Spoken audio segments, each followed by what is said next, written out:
mania de a pessoa para ser pastor tinha que fazer seminário. Onde já se viu isso, seminário formar pastor? Só se for no inferno, né? Faculdade de matemática pode formar professor de matemática, mas faculdade de teologia não forma pastor, não. Longe disso. Então, aqui, sobre essa questão, certa vez um jovem lá tinha feito o seminário. Aí o pastor queria consagrá-lo a pastor. Aí chamou uma comissão da Junta das Batistas Renovadas para arguir o homem, para ver se ele poderia passar e ser um pastor. Aí está lá aquela junta de questionamentos, várias perguntas, ele dando as suas respostas, para ver qual seria o parecer da comissão. Chegaram nessa parte, um homem leu 1 Samuel 31, 2 Samuel capítulo 1, ele perguntou: o que te parece? Qual é a verdade dos textos? O que você tem a dizer? Perguntou para o jovem ignorante, que pensava que é pastor, tanto não era, que hoje tem 15 anos e ele permanece no banquinho, sentadinho. Não era pastor. Então, ele falou assim: a Bíblia está dizendo os dois, o senhor fique com a resposta que quiser. Provou que não tinha chamado. Não tinha nem educação. Eu nunca vi um pastor sem educação. Eu nunca vi o meu Jesus chamar homem sem educação para a sua obra. Eu desconheço. Homem sem educação para a obra de Jesus Cristo, eu desconheço isso. O camarada nem educação não tinha, era um mal educado, né? Então, a Bíblia está dizendo os dois, só fique com a resposta que quiser. E os outros pastores que o apoiavam, ignorantes, que faziam parte da igreja, é nada, meu amigo, tem explicação sim, só que não é para os ignorantes, é para os humildes, né? Quem é humilde recebe o entendimento de Deus, quem não é, morre na ignorância. Deus dá graça aos humildes e resiste aos soberbos. Então, tem explicação sim, você não vai ficar com a resposta que quiser, porque a Bíblia tem as suas próprias respostas. A Bíblia explica a própria Bíblia. Amém? Então, Saul suicidou-se. Você sabia? Alguma pergunta? Não? Ficamos por aqui ou seguimos mais um pouco? Só então uma preliminarzinha para depois nós continuarmos na próxima aula. Sobre o item 9 que diz assim: seria Judas um traidor irremediavelmente perdido? Né? Tem um servo de Satanás, um filho de Lúcifer, chamado Miguel Ângelo. Já ouviu falar nele, né? Uma praga, aquilo ali é uma praga, mas o inseticida já está preparado para ele. Então, ele diz: Judas, Jesus falou: Pai, dos que me destes, ninguém se perdeu, a não ser o filho da perdição. Aí para ele é um prato cheio de ignorância, né? Aí entra por esse caminho de perdição, vai embora e diz que Judas já estava predestinado ao inferno. Quando nós consultamos os princípios de Deus, detectamos que predestinação, ainda mais ao inferno, que Deus cria o ser humano, que a Bíblia diz que é a coroa da sua criação.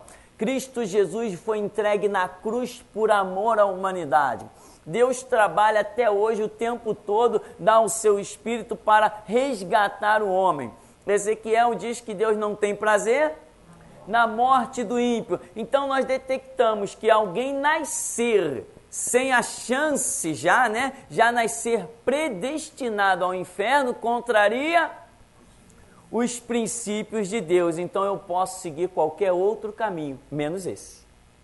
Contrariou os princípios de Deus.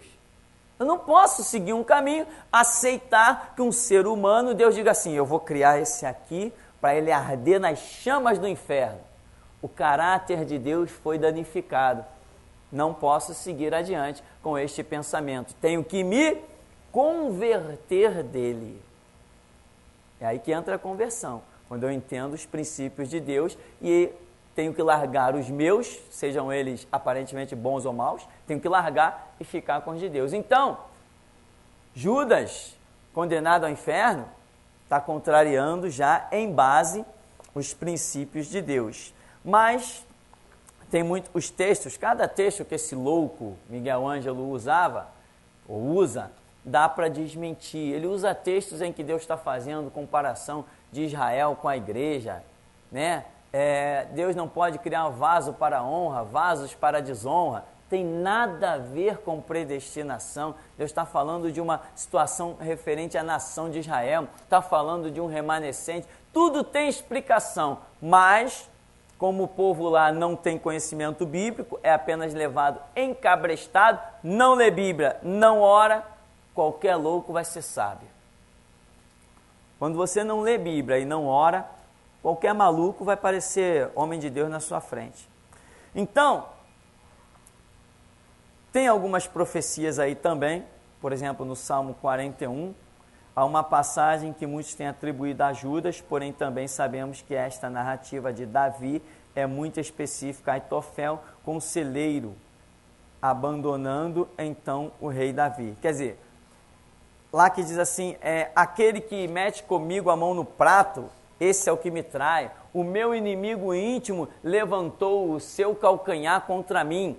E muita gente diz que já estava profetizado que Judas trairia Cristo e iria para o inferno. Veja bem, o que é uma profecia? Vamos terminar aqui para continuar na próxima aula. O que é uma profecia? A profecia traz um atributo de Deus chamado onisciência, que é a sua capacidade de saber todas as coisas. Por isso ele é Deus, né? Então, a profecia, ela revela o futuro ou ela determina o futuro? A profecia revela o futuro ou ela determina o futuro? Ela revela. Certamente. A profecia revela o futuro, não determina o futuro. Quantos jovens já passaram por esse ministério em que eu vi Deus falando, tem uma grande obra contigo? E as pessoas hoje estão a caminho do inferno. Cadê a grande obra? Então a profecia estava revelando um futuro se a pessoa permanecesse naquele caminho, naquela postura. Ela se desviou do caminho, a profecia ficou esquecida. Então ela não determinou um futuro, ela estava revelando um futuro para aquele caminho em que a pessoa se encontrava.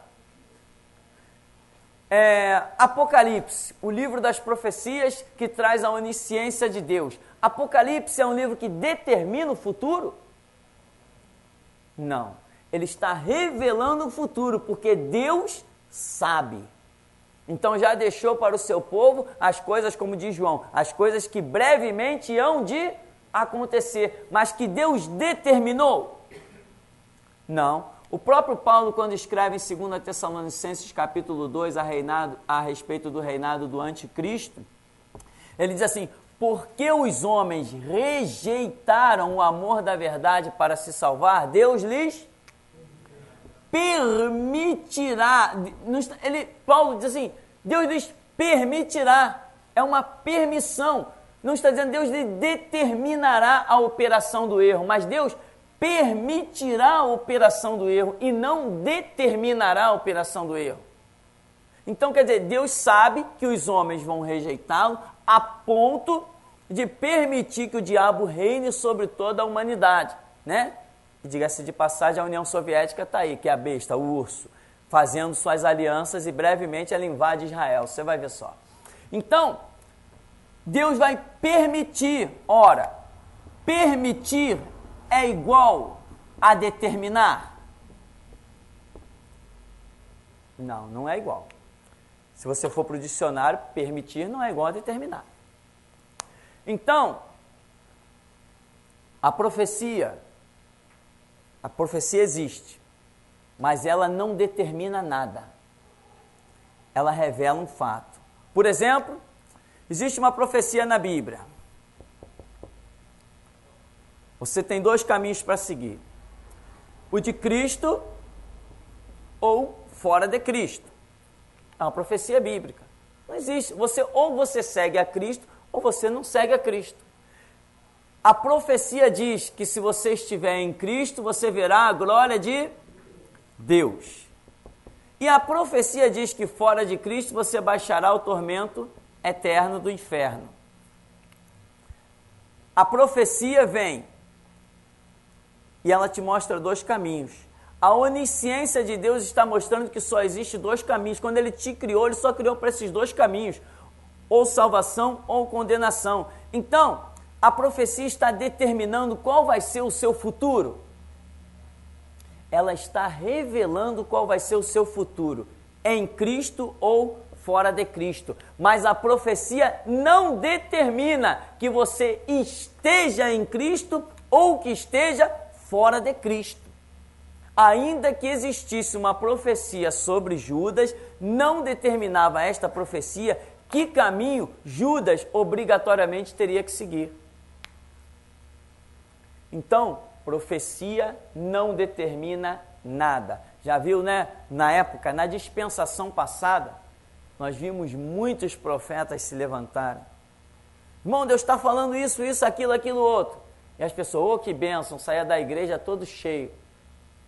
1 ano depois, 5 anos depois, poxa, irmão, não se cumpriu nada na minha vida. Porque não permaneceu no caminho. Não, mas eu permaneci na igreja, e daí? Mas não permaneceu no caminho. Mas eu não faltava nenhum culto, mas não permaneceu no caminho. Mudou a postura. Uma coisa é estar na igreja, outra coisa é manter a postura, né? Então, nós vamos ficar por aqui para retornarmos na próxima aula, no próximo domingo, falando um pouquinho mais sobre essa questão de seria Judas um traidor, né? Irremediavelmente perdido? Fala. Pirania, como Saul caiu, né? E pelo que nós lemos, pelo que nós entendemos da Escritura, eu acho que ele, né? Ele não foi, né, para o reino de Deus, né? Uhum. Eu acho, né? Esses homens que um dia foram homens de Deus, né? Que pregaram, né? Fizeram maravilhas, e hoje já estão caídos também, esses grandes homens, eles também devem ir para o mesmo lugar, né? E outra coisa, a respeito da profecia que você estava falando aí, podemos dizer também que João Batista, ele se enquadrou na profecia, né? Quando Isaías fala, Isaías não fala diretamente de João Batista, né? Ele se enquadrou na palavra, né? Isso. Sim, o exemplo de João Batista é bem clássico, né? As pessoas dizem, essa profecia de Isaías dizia a respeito de João Batista. Não, a profecia de Isaías encontrou João Batista, mas dizia a respeito dele? Não, senão seria uma predestinação. Nasceu determinado aquilo. Se João Batista não se enquadra, pode acreditar, o Deus que muda os tempos e as estações acharia outro, né? Então, sobre, por exemplo, a questão de Saul, que caiu, eu não creio na salvação de Saul. A vida que aquele homem levou foi um lixo, né? E assim os homens dos tempos modernos que estão caindo. Ezequiel, parece capítulo 18, se não me falha a memória, diz que se o justo vier a praticar injustiça, o que acontece com toda a sua justiça? Será esquecida, e ele pela sua injustiça morrerá.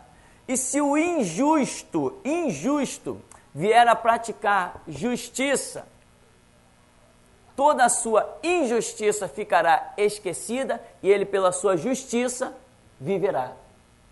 Princípio de Deus. Não foi assim conosco?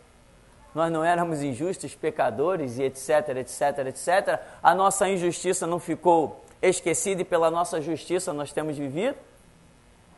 Então, quer dizer, Saul dançou, deve estar queimando lá naquele lugar terrível.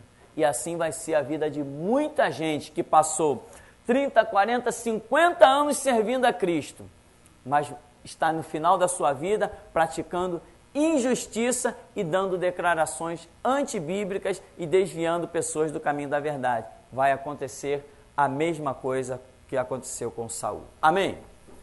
Ficamos por aqui em nome de Jesus.